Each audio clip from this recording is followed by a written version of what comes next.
নমস্কাৰ, মোৰ নাম অঞ্জনা দত্ত। মই গুৱাহাটীত থাকোঁ।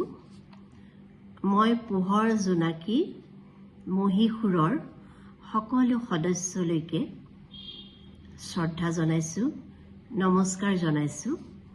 আৰু মই পাঠ কৰিবলৈ লৈছোঁ এটি কবিতা, শ্ৰদ্ধাৰ কবি হীৰেন ভট্টাচাৰ্যদেৱৰ এটি কবিতা, মোৰ দেশ।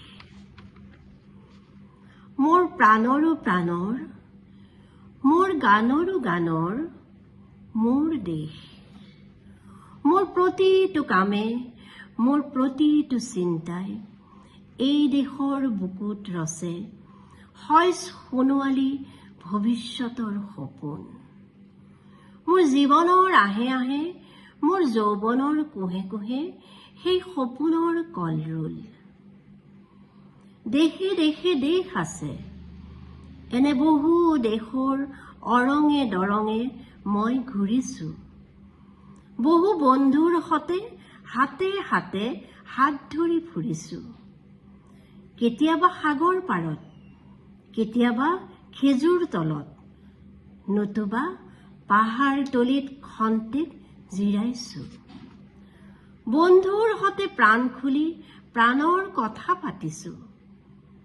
তাৰ পিছত আকৌ আৰম্ভ কৰিছোঁ নতুন যাত্ৰা। এনে বহু যাত্ৰাৰ শেষ মোৰ দেশ, যাৰ বুকুৰ ৰুমে মোক দিছে ভাল পোৱাৰ আনন্দ, যৌৱনৰ প্ৰাচুৰ্য, জীৱনৰ নতুন অৰ্থ। এই দেশৰ প্ৰতিটো পুৱাই মোলৈ লুকাই আনে ঐশ্বৰ্যৰ বিপুল সম্ভাৰ।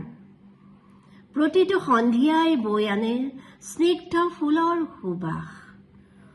প্ৰতিটো ঋতুৱে মোক দি যায় জীৱনৰ আশীৰ্বাদ। এই দেশৰ বাবে মই জীয়াই আছোঁ, এই দেশৰ বাবে মই জীয়াই থাকিবলৈ মৰণ পণ কৰিছোঁ। ৰনোৱা বনোৱা হালোৱা সকলোৰে মাজত মই আছোঁ মোৰ দেশৰ বাবে। অনৈক্যৰ মাজত ঐক্য হৈ, বিৰোধৰ মাজত সংহতিৰ সম্ভাৱনা হৈ মই আছোঁ। জীৱনে মৰণে শয়নে সপোনে এই দেশৰ আহ্বান মই শুনিছোঁ। শত্ৰু মিত্ৰ সকলোকে মই চিনিছোঁ। সিহঁতৰ অন্তৰ মই বিশ্বাসেৰে জিনিছোঁ।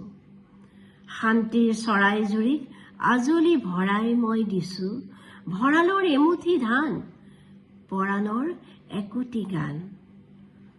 আৰুতো মোৰ একো নাই।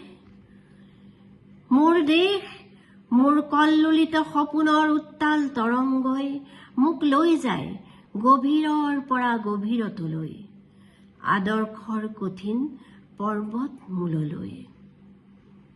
ধন্যবাদ।